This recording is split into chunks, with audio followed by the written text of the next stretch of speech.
Halo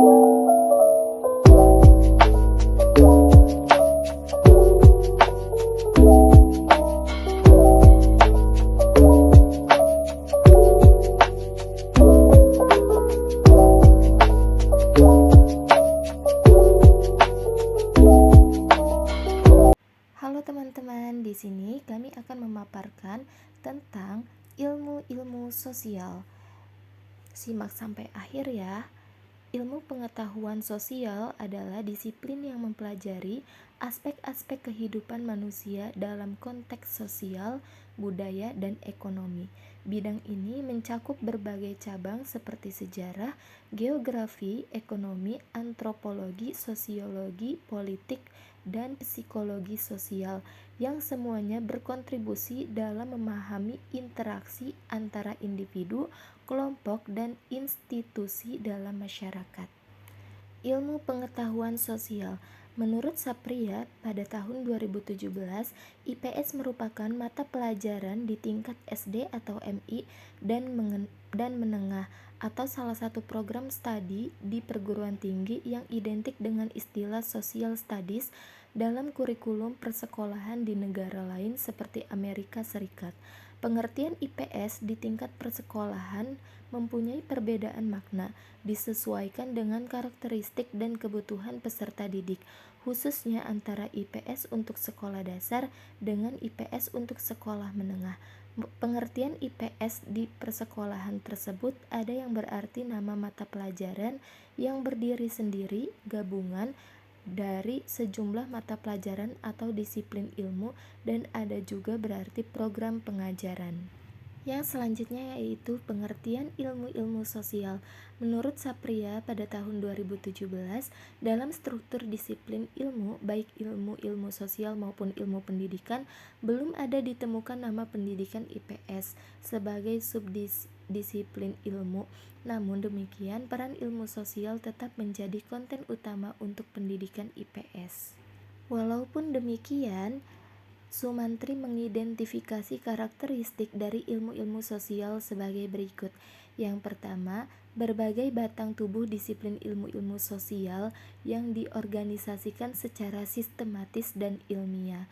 Yang kedua, batang tubuh disiplin itu berisikan sejumlah teori dan generalisasi yang handal dan kuat serta dapat diuji tingkat kebenarannya. Dan yang ketiga, batang tubuh disiplin ilmu-ilmu sosial ini disebut juga struktur disiplin ilmu atau ada juga yang menyebutnya dengan fundamental ide. Pengertian sejarah. Sejarah sebagai salah satu cabang ilmu pengetahuan sosial mempelajari peristiwa dan perkembangan manusia dari masa ke masa dengan fokus pada pengaruhnya terhadap masyarakat dan kebudayaan. Melalui analisis dokumen, artefak, dan sumber-sumber lainnya, sejarah membantu kita memahami konteks sosial, politik, dan ekonomi yang membentuk kehidupan manusia. Ilmu sejarah tidak hanya mencatat fakta-fakta, tetapi juga berusaha menjelaskan sebab akibat dari peristiwa tersebut serta dampaknya terhadap peradaban.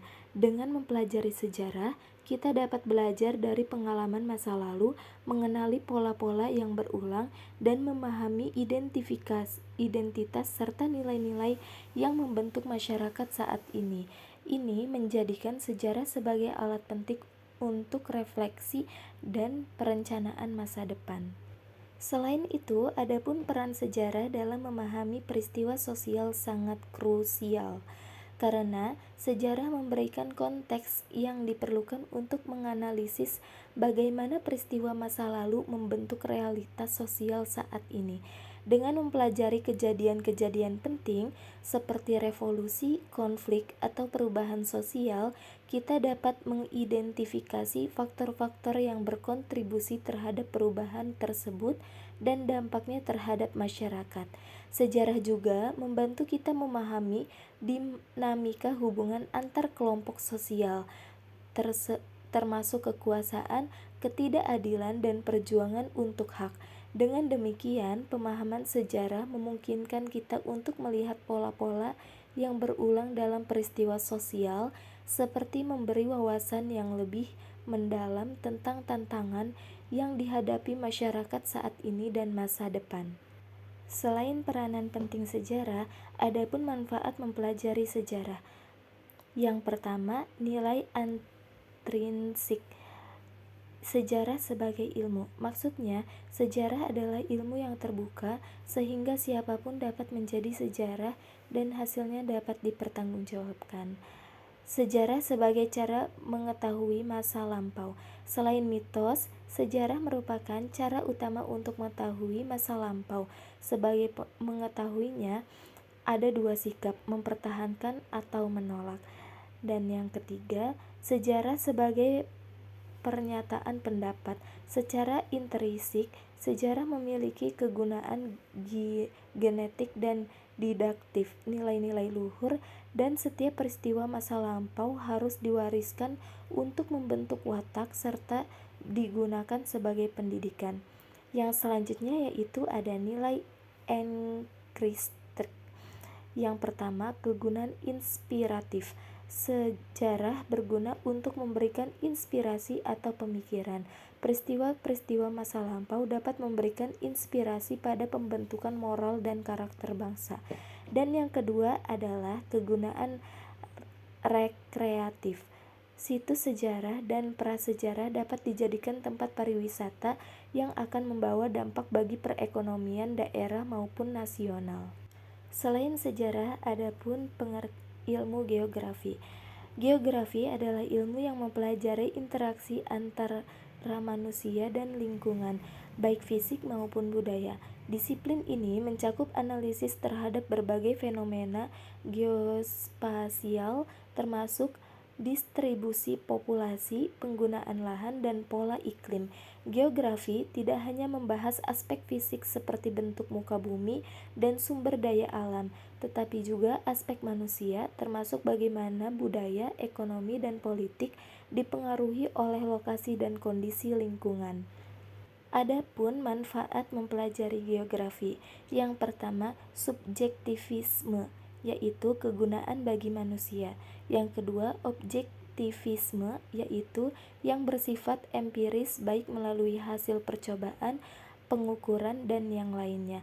Dan yang ketiga, nilai etika dan estetika yang berkenaan dengan interaksi manusia dengan lingkungannya. Selanjutnya yaitu ekonomi. Ekonomi adalah ilmu yang mempelajari bagaimana individu dan masyarakat mengelola sumber daya yang terbatas untuk memenuhi kebutuhan dan keinginan mereka. Disiplin ini mencakup berbagai aspek termasuk produksi, distribusi, dan konsumsi barang dan jasa. Ekonomi dibagi menjadi dua cabang utama, yaitu mikroekonomi dan fokus pada perilaku individu dan perusahaan dalam pengambilan keputusan, serta makroekonomi yang mempelajari ekonomi secara keseluruhan, termasuk inflasi, pengangguran, dan pertumbuhan ekonomi. Dengan pemahaman yang mendalam tentang prinsip-prinsip ekonomi, kita dapat menganalisis bagaimana keputusan ekonomi mempengaruhi kesejahteraan masyarakat. Adapun manfaat-manfaat mempelajari ekonomi. Yang pertama, memperbaiki cara berpikir. Maksudnya, meningkatkan kemampuan dan analisis pengambilan keputusan yang rasional. Yang kedua, memahami masyarakat. Maksudnya ialah memberikan wawasan tentang interaksi sosial dan mekanisme pasar. Yang ketiga, mengatasi masalah global, yaitu membantu memahami isu-isu ekonomi internasional dan kalangan sumber daya. Dan yang terakhir, membangun masyarakat demokratis. Maksudnya, memfasilitasi partisipasi dalam pengambilan keputusan ekonomi yang mencerminkan aspirasi masyarakat. Selanjutnya yaitu antropologi. Antropologi adalah ilmu yang mempelajari manusia dan perilakunya dalam konteks budaya, sosial, dan evolusi. Disiplin ini mencakup berbagai subbidang seperti antropologi budaya yang fokus pada kebiasaan, nilai, dan norma yang membentuk masyarakat, antropologi fisik yang mempelajari aspek biologis dan evolusi manusia, serta arkeologi yang meneliti peninggalan masa lalu untuk memahami perkembangan manusia. Antropologi berupa menggali berbagai dimensi kehidupan manusia, termasuk bagaimana budaya mempengaruhi cara individu berinteraksi dengan lingkungan dan satu sama lain. Adapun tujuan dan kegunaan antropologi, yang pertama yaitu mendeskripsikan selengkap mungkin tata arah kehidupan kelompok manusia dari berbagai sudut belahan bumi dan yang kedua, memahami manusia sebagai kelompok tertentu secara keseluruhan.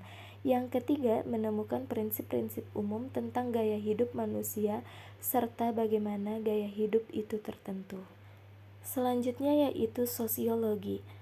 Kata sosiologi berasal dari dua kata dalam bahasa Latin yaitu socius yang berarti teman, keluarga, dan masyarakat dan logos yang berarti ilmu. Sosiologi adalah ilmu yang mempelajari masyarakat, pola interaksi sosial, serta hubungan antara individu, kelompok, dan institusi dalam kehidupan sehari-hari. Melalui sosiologi, kita dapat memahami bagaimana struktur sosial, budaya, norma, dan nilai membentuk perilaku manusia dan memengaruhi dinamika sosial.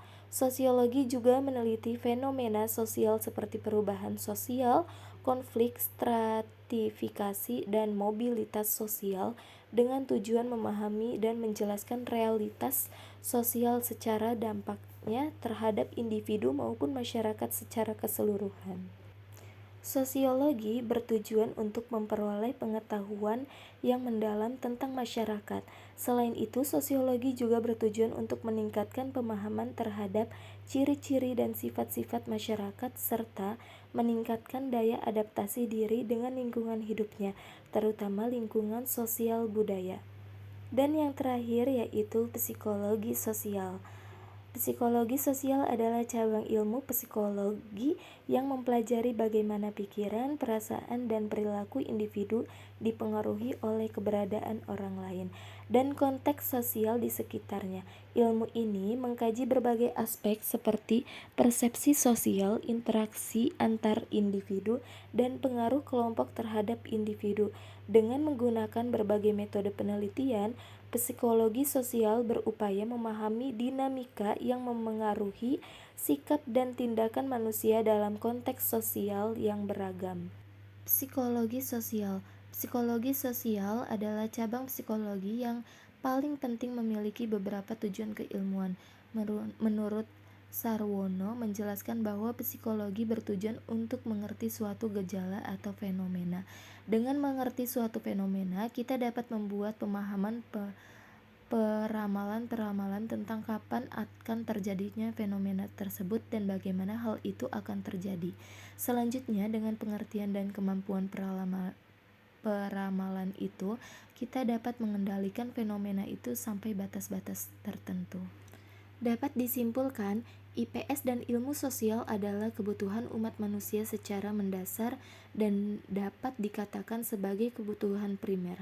Hubungan antara IPS dengan ilmu-ilmu sosial saling berkaitan. Kedua berhubungan dengan kebutuhan dasar tersebut dapat dicapai dengan kegiatan dasar manusia. Kegiatan dasar manusia bisa meliputi produksi dan konsumsi, pemeliharaan dan perlindungan, konsumsi dan transport, estetika, pemerintahan dan organisasi, dan membentuk ilmu-ilmu sosial. Dalam ilmu-ilmu sosial terurai disiplin ilmu yang meliputi antropologi, ekonomi, geografi, sejarah, ilmu politik, psikologi, ilmu sosial, hukum, dan di dalamnya terdapat fakta, konsep, generalisasi yang dikembangkan membentuk ilmu pengetahuan sosial atau IPS. Jadi, IPS merupakan penjabaran dari ilmu-ilmu sosial yang di dalamnya terdapat fakta, konsep, dan generalisasi. Baik, mungkin itu saja yang bisa kami sampaikan. Semoga video ini bermanfaat. Terima kasih. Sampai jumpa kembali.